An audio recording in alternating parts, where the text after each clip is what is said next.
독수리 오형제가 한자리에 모였습니다. 미국에서 귀국한 천수의 아내 강소연이 형수님 광숙을 호텔로 찾아가 술도가를 팔아 지분을 달라고 한 걸 독수리 사형제가 다 알았습니다. 천수가 먼저 광숙에게 사과를 하는데요. 형수님, 별 면목이 없어요. 죄송합니다. 천수는 오늘따라 더 불쌍하고 처량해 보여서 식구들 마음을 안타깝게 하는데요. 흥수가 둘째 형수님 미국 갈 때부터 우리 식구 아니었다고, 형님 장례식에도 오지 않았다고 소연에 대한 불만을 말하는데요. 광숙은 호텔 앞에서 처음 만난 동서 소연이 막무가내로 술도가를 팔아 빚을 갚고 자신의 몫을 달라고 하자 충격을 받았습니다. 처음 만난 천수의 아내는 너무 화려하고 천수 도련님과는 분위기도 달랐는데요. 장례식 때는 왜 오지 않았을까? 광숙으로서는 이해하기 힘들었습니다. 마음속으론 광숙도 이 여자가 마음에 들지 않았지만 내가 형님인데 반갑게 맞이하자고 마음을 고쳐먹었는데요. 긴 얘기 필요 없고 전 제목 받으려고 왔어요. 무슨 얘기죠? 술도가를 왜 혼자 다 차지하셨어요? 누가 봐도 이상하잖아요. 제가 술도가를 넘겨받을 때 빚이 훨씬 더 많았어요. 그리고 식구들을 한자리에 모이게 하는 술도가를 팔 수 없어요. 광숙은 모두를 위해서 한 일이 큰 오해를 받고 3대째 이어내려온 가문의 사업을 성도 다른 자신이 물려받은 게 이상하다는 소리를 듣자 상처를 받았습니다. 광숙은 천수에게 술도가를 팔 수 없지만 미국에 있는 조카에게 교육비를 지원하거나 도움을 주고 싶다고 하는데요.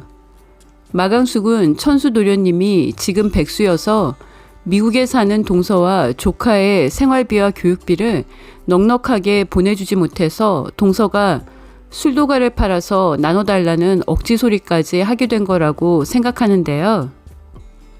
천수는 동생들과 형수에게 소연이 이혼하자고 했다는 얘기를 하고 위자료로 술도가 지분을 받으려고 하는 것 같다고 말하는데요. 흥수가 분노하고 가족들은 다 놀라는데요. 광숙은 다음날 새로 페어링한 도수가 높은 장광주 신제품을 테스트 받으러 호텔에 들어가는데요. 신제품을 시음한 호텔 담당자들은 맛이 깔끔하다고 호평을 합니다. 광숙은 사장님께 말 좀 잘해달라고 하고 담당자들은 엄지척을 하며 사장님도 좋아하실 맛이라고 해서 광숙이 이번 제품의 맛에 대해 용기를 얻었습니다. 광숙은 시음이 끝난 후 천수의 아내 소연에게 전화를 해서 만나자는 약속을 잡아요. 이혼을 만류하기 위해서입니다. 마음이 넓고 화통한 광숙이 먼저 사과를 해요. 내가 너무 흥분해서 말을 세게 했어요. 생각해보니 동서는 당시 상황을 잘 모르고 그렇게 생각할 수도 있겠다 싶었어요. 저도 뭐 잘한 건 없고요. 하지만 술도가는 팔아서 정리하고 형제들 지분 나눠야 한다고 생각해요. 광숙은 소연의 말에 화가 났지만 장수 씨와 장광주를 생각하면 참아야 한다고 생각합니다. 지금은 빚이 너무 많아요. 하지만 이익이 나기 시작하면 이익금을 나누려고 해요. 5년 후면 대기업 직원 연봉만큼 이익을 나눠줄 수 있을 것 같아요.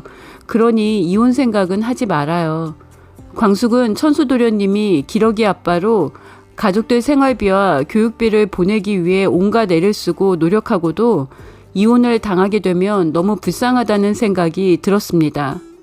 그런데 소연이 딱 잘라서 이혼과 술도가 매각은 별개라고 합니다.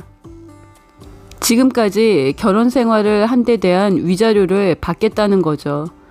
우리 부부 이혼 얘기는 여기서 할 필요 없고요. 전 제 지분 꼭 받을 거예요. 나이도 나랑 비슷해 보이는데 이혼할 마당에 형수 대접할 생각 없어요. 광숙은 소연을 설득하는 게 불가능하다는 느낌을 받았습니다. 한편 천수는 자신의 인생이 무너져가고 있는 걸 느끼는데요. 소연이 전화도 잘 받지 않고 어쩌다 통화가 되면 이혼하자고 하면서 술도가 팔아서 지분 달라는 소리만 앵무새처럼 무한 반복하는 걸 들어야 합니다. 우리는 너무 안 맞아. 깔끔하게 이혼해. 이혼도 비즈니스야. 미국에서는 다 그래. 나 당신 아이 낳아서 키웠어. 내 집은 꼭 받을 거야. 천수는 혼자 소주를 마시며 소연이의 한 말을 곱씹는데요. 초등학교 친구 미순이 전화에 후회하지 않게 매달려 보라고 합니다. 천수도 소연이 너무 오래 떨어져 지냈고 백수된 것도 몰랐기 때문에 화가 나서 그런 거라고 생각하고 호텔에서 소연을 만나 이혼은 할 수 없다고 다시 시작해보자고 소연에게 남편으로서 매달리기로 결심합니다. 그런데 소연은 이혼을 말리는 광숙에게 이혼 생각한 지 오래되었다고 했습니다. 작은 형수 소연에 대해서 가장 제대로 알고 있는 사람은 뜻밖에도 흥수인데요. 흥수가 범수와 강수에게 작은 형수에게 다른 남자가 있는 것 같다고 말해요. 형 그게 무슨 소리야. 강수가 손사래를 치며 천수 형한테 그런 얘기 하지 말라고 합니다. 그런데 범수가 아무 말도 하지 않는데요.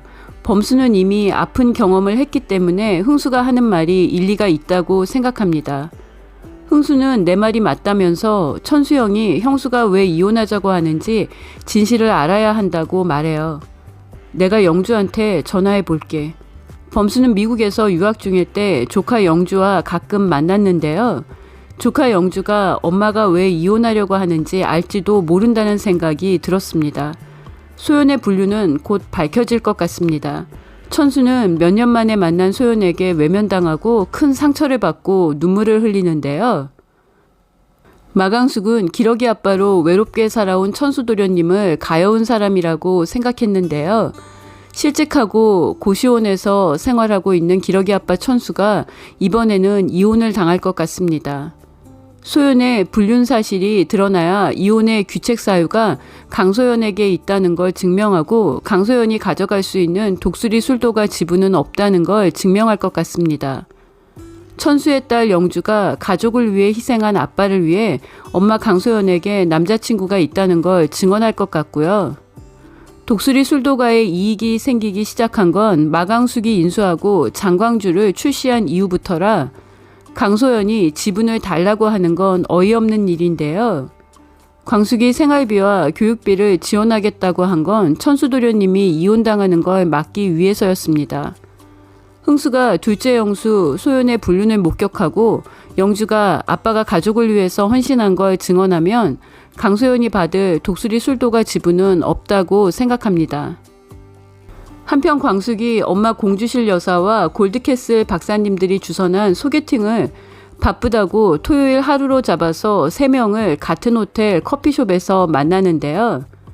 꽃뱀 마강숙 생각으로 잠을 설치는 한동석이 소개팅을 연달아 같은 장소에서 3번을 하는 광숙을 목격하고 엄청난 충격을 받는데요. 광숙은 엄마 소원을 들어주기 위해 소개팅을 하는 거라 자신을 여성사업가라고 생각하는 맞선남들에게 빚이 50억이라고 말해요. 남자들이 놀래서 다 도망을 갈 것 같은데요. 그런데 3번째 소개팅한 남자가 광숙이 마음에 든다고 다시 만나자고 합니다. 그는 엄청 친절하고 다정한데요. 그가 광숙의 신발끈을 묶어주는 걸 한동석이 목격합니다. 곧 질투하는 한동석을 보게 될 것 같습니다. 너무 재밌는 독수리 오영재를 부탁해입니다. 구독과 좋아요는 큰 힘이 되고요. 시청해주셔서 감사합니다.